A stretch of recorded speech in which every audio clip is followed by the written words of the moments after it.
Let me ask you something uncomfortable. Have you ever wondered why, no matter how hard you chase happiness, it slips through your fingers the moment you think you've caught it? You know the feeling.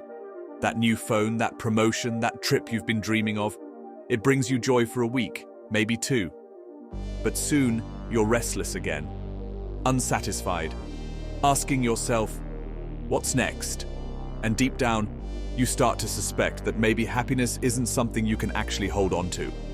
That maybe, despite everything you've been told, it's not even what you're truly searching for. We live in a world obsessed with happiness.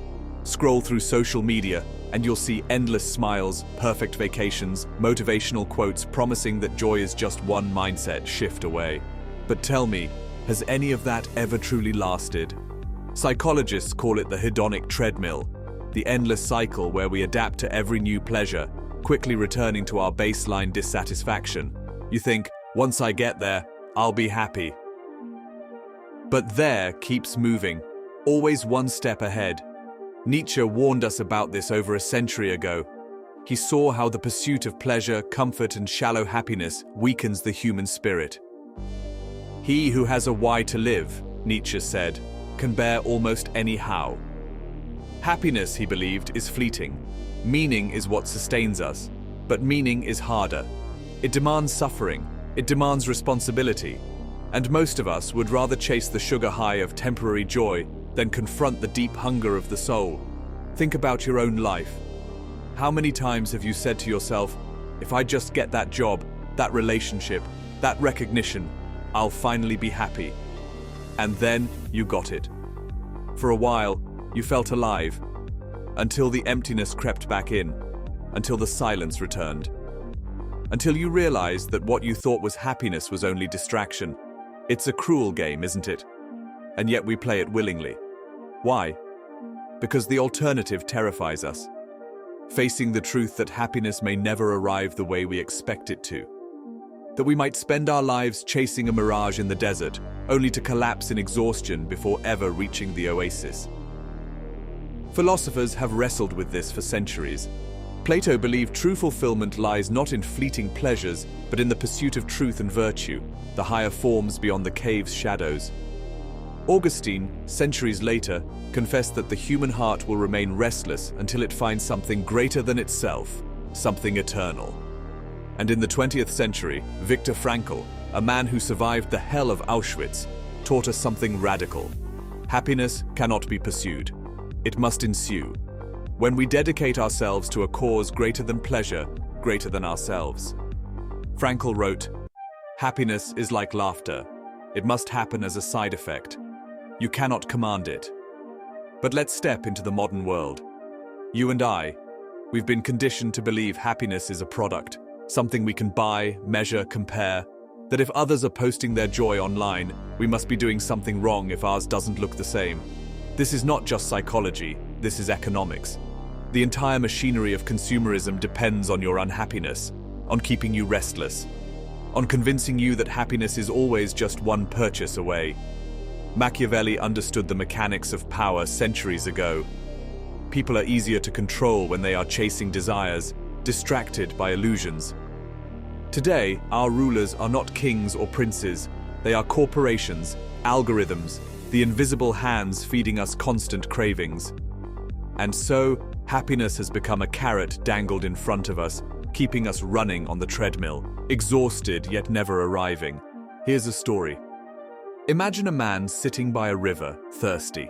Instead of drinking from the water beside him, he runs upstream, desperate to find the perfect spot. He spends his life running, always believing happiness is just around the next bend. But he never drinks. That man is us.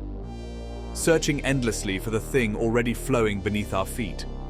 The Stoics offered a different path. Marcus Aurelius wrote in his Meditations, "Very little is needed to make a happy life. It is all within yourself, in your way of thinking." But here's the catch. They didn't mean happiness as pleasure. They meant serenity, resilience, the strength to face life as it is, not as you wish it to be. True joy for them was not found in chasing comfort, but in aligning with reality. That's a bitter truth, isn't it? That happiness might actually demand suffering, that it might arise not in escaping pain, but in confronting it, transforming it into growth. Let's turn this inward again. Ask yourself, are you chasing happiness or are you building a life of meaning? Are you running after shadows or are you standing still long enough to feel the ground beneath your feet? Because here's the paradox. The more you chase happiness, the faster it runs. But the moment you stop, when you embrace responsibility, when you endure suffering for something greater, that's when happiness sneaks in, quietly, uninvited. Think of it like love. You can't demand someone love you. You can only live in such a way that love grows naturally. Happiness is the same. It is a byproduct of living with depth, not a reward for chasing shallow pleasures. And so we come to the uncomfortable conclusion. Happiness is not the goal. It never was. The goal is truth. The goal is meaning. The goal is to live so fully, so courageously, that even if happiness never arrives, you would still say, it was worth it. This is what Bonhoeffer meant when he wrote, from his prison cell under the Nazi regime, that true freedom and fulfillment often emerge precisely when we abandon ourselves to something beyond survival, beyond self-interest. This is what Nietzsche demanded when he spoke of becoming who you truly are, not the comfortable version of yourself, but the one forged through fire. So why does happiness always escape us? Because it was never meant to be caught. It was meant to follow, to arrive as a shadow, as a side effect of walking a path worth walking.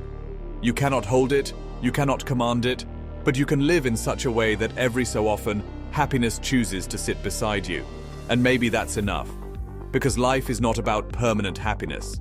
Life is about the dance between joy and suffering, between light and shadow. To demand only happiness is to deny half of existence. To embrace both is to finally become whole. So I leave you with this. What if the very act of chasing happiness is what keeps you from finding it? What if the secret is not pursuit but presence? Not asking, how can I be happy? But instead, what can I live for so deeply that happiness no longer matters? Think about it, and let it haunt you.